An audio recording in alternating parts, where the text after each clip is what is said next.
बहार आई है इस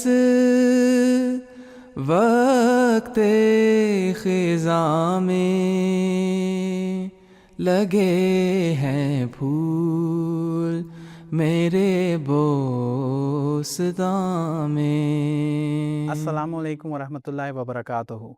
Welcome to Virtues of Ahmad, where we discuss the beautiful character and personality of the promised Messiah, on whom be peace. Today, I'm joined by Umran Bhatti Sahib and Naeem Lakhan Sahib. Assalamu alaikum wa rahmatullahi wa barakatuhu. Wa alaikum assalam wa rahmatullahi wa barakatuh. In today's program, we discuss with which excellence the promised Messiah, on whom be peace, performed various forms of worship to his one true God. Naeem Sahib.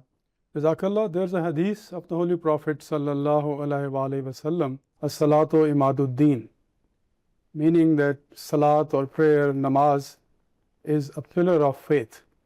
And this is exactly what we see throughout the life of the promised Messiah alayhi salatu wassalam, from his early days of his life to the end of his life, to the last day of his life. This is what we see throughout his life.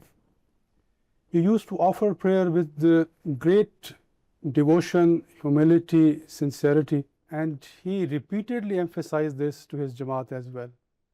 Therefore, there's a narration by Hazrat Dr. Mir Muhammad Ismail Sahib Raziyallahu Ta'ala Anhu, that of all the articles of Islam, and there's an interesting incident reported by Hazrat Munshi Zafar Ahmad Sahib Kapoor Thalvi Raziyallahu Ta'ala Anhu, when Huzur was residing in Jalandhar, and he would offer his prayers on rooftop.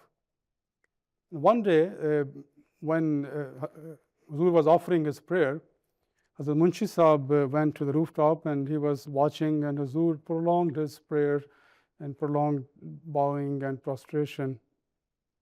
There was a servant called as Mai Tabi, and the Punjabi word Mai shows that she was an elderly lady.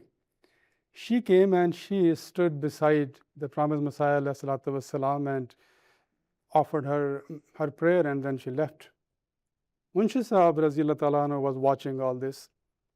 He continued to sit there, and when the promised Messiah والسلام, completed his prayer, he asked Huzur that, Huzur, can a woman stand beside a man, or should a woman stand behind a man?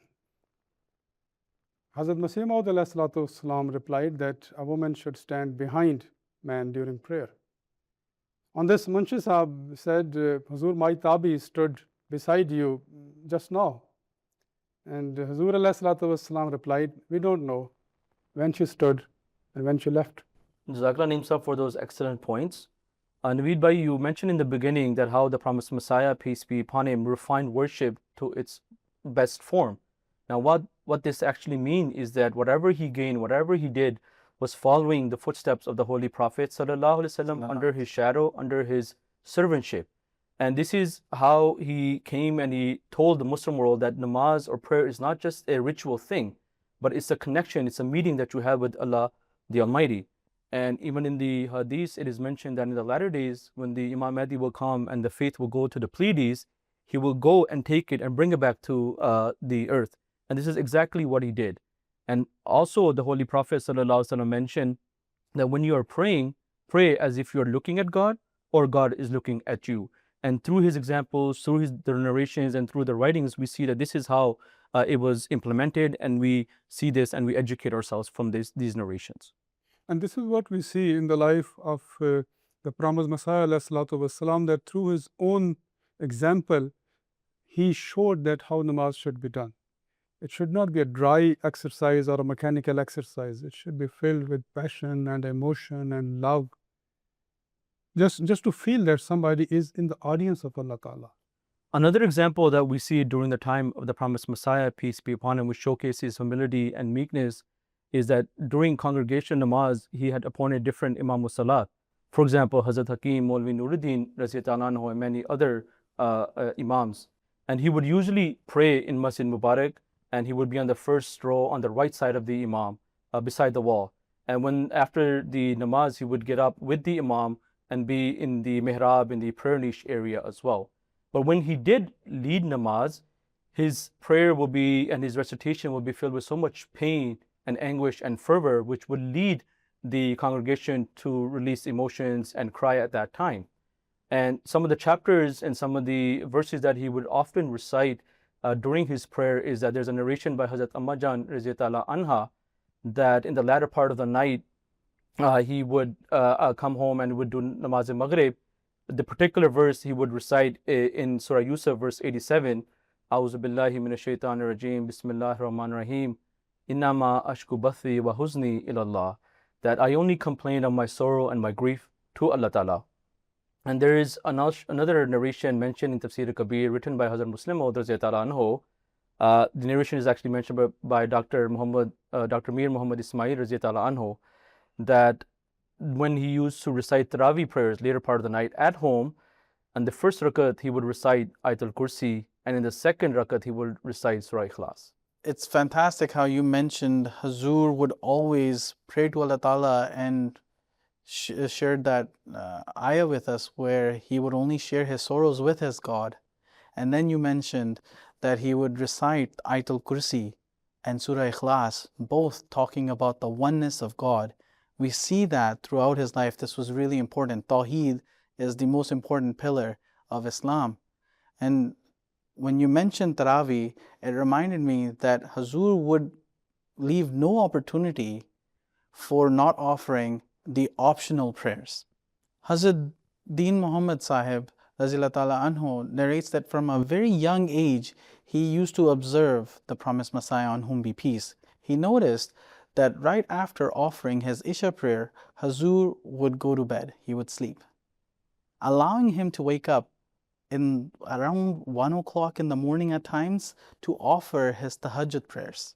Once his tahajjud was completed, then he would go on and recite Quran till he heard the call for prayer for Fajr. At this time, he would offer his sunnah and make way to the masjid for the congregational prayer. Because of this narration, we can completely understand how important the optional prayers were to Hazur. I mean, for our shortcomings, my laziness, I don't pay as much attention to them as I should have. And I see that by Hazur waking up at 1 o'clock in the morning to offer his tahajjud and then continue to recite the Quran till Fajr. This is something that definitely will help me get better, because Hazrat Amma Jan Razillah Ta'ala Anha narrates also that Hazur would offer all the optional prayers. A prayer of Ishraq, meaning 2 or 4 rakas of Nawafil, or Tahajjud, which are 8 Nawafil. Having said that, Hazur would offer these prayers regularly unless he was extremely ill. And we see during the last years of his life, due to extreme illness and weakness, he would mostly perform tahajjud while sitting down. Nabi Sahib, you talked about illness. We know that illness tests a person's conviction and his energy and his temperament and his routines and commitment to any cause. And we see that Hazrat Promised Messiah ﷺ was so concerned about Salat that even during his severe illness, he would be concerned and he would think and he would be worried that he might miss the namaz time. So he has advised his Jamaat as well that if the whole house is being destroyed, let it be destroyed, but do not abandon namaz. This is Huzur's instruction about namaz. This shows his love and passion about namaz. That if the whole house is being destroyed, let it be destroyed, but do not abandon namaz. Let me share another incident, and this appears to be from the early age of the Promised Messiah ﷺ. Fakir Muhammad Sahib Badai has narrated with reference to his father that his father told him that once Mirza Sahib, meaning that the Promised Messiah ﷺ, fell from a roof. And his father went to see him and ask about his health. And he has narrated that as soon as Mirza Sahib regained consciousness, the first thing he asked was, see if it's time for namaz. SubhanAllah.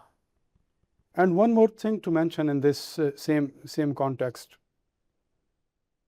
that we have seen that our Holy Master, Muhammad sallallahu alaihi wasallam, during the last moments of his life, the thing he was most concerned was the namaz. And exactly we see the same thing happening in the life of the promised Messiah alayhi salatu wasalam. It has been narrated by Hazrat Mirza Bashir Ahmad Sahib Raziyallahu Ta'ala Anhu that on the morning of the day when the promised Messiah alayhi salatu wasalam departed from this world, he was in a state of weakness and pain. And unconsciousness befell on him often. When he regained consciousness, he inquired if it was time for the morning prayer. And as Mirza Bashir Ahmad Sahib Raziyallahu Ta'ala Anhu has narrated that probably Hadrat Sheikh Abdul Rahman Sahib Qadiani Raziyallahu Ta'ala Anhu responded, "Yes, Hazur, it is time for prayer." So Hazur performed tayammum, which is a dry ablution, lying on his bed, and he started his prayer lying down.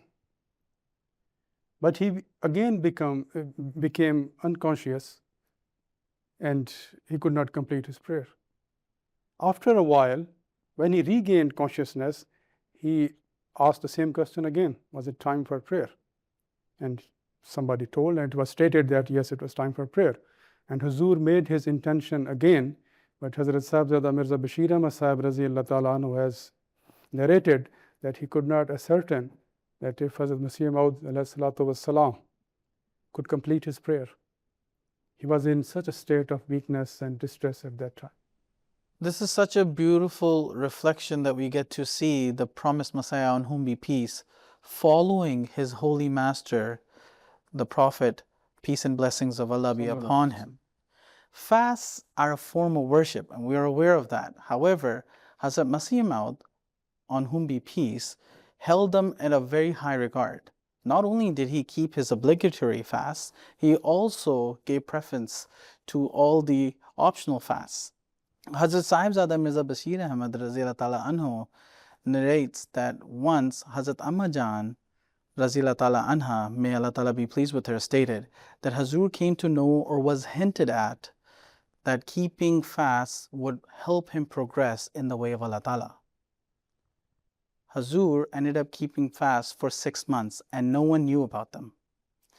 What he would do with his food from the morning is he would give it to the needy, and then at nighttime he would eat with his food and open his fast. It's amazing that he was able to do it consistently for such a long time. Having said that, this reminds me of another narration that I just recently read, where Hazrat Sahibzada, again, Raziyallahu Ta'ala Anhu, asked his mother, Hazrat Amma Jan, may Allah Ta'ala be pleased with her, that if his father, the promised Messiah, on whom be peace, kept optional rosas or fasts towards the end of his life, or the latter days. To which she responded that he was very particular about making sure that optional prayers and optional fasts were kept, especially the Shawwal 6 fasts. And then if he really required something from Allah Ta'ala, he would hold special fasts for them as well. However, in the last 2 or 3 years of his life, due to illness and weakness, he was not able to keep his Ramadan fasts. Exactly, and this is what we see in the life of the previous prophets as well, that to seek Allah's nearness and to achieve certain goals, they would fast for a certain number of days, optional fasts as well. We're talking about acts of worship and Ramadan, which are the 5 pillars of Islam. Another pillar of Islam is Hajj.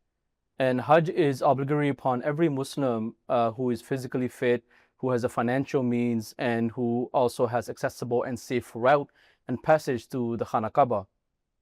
In the Holy Quran, in chapter 3, verse 98, Allah Ta'ala states that, A'udhu billahi minash shaitanir rajeem, Bismillahir Rahmanir Rahim, Man istata'a ilayhi sabila, that those who can find a way towards that place, a way to God.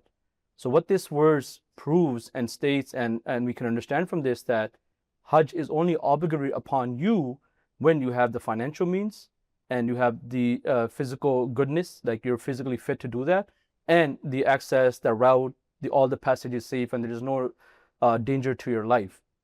There's a narration that is mentioned by Hazrat Mirza Bashir Ahmad Razi Ta'ala Anhu, who was the younger brother of Hazrat Khalifatul Masih Sani Razi Ta'ala Anhu, is also known as the title of Qamarul Anbiya, the moon of the prophets. He narrates that once Hazrat Ammajan Razi Ta'ala Anha and her father Hazrat Mir Nasir Nawab Razi Ta'ala Anhu were talking about the topic of Hajj, that how nowadays is becoming more easy and feasible, and the condition to going to Hajj is becoming more and more easy. The promised Messiah, peace be upon him, was lying on the charpai, which is a cot, due to his severe illness. And when the topic of Hajj was being discussed, the promised Messiah, peace be upon him, said, "This is fine. We also have a heart for desire, but I wonder if I will be able to see the Holy Prophet Sallallahu Alaihi Wasallam's shrine." In the final days, the promised Messiah, peace be upon him, expressed his intention to perform Hajj to Hazrat Ammajan Razi Ta'ala Anha.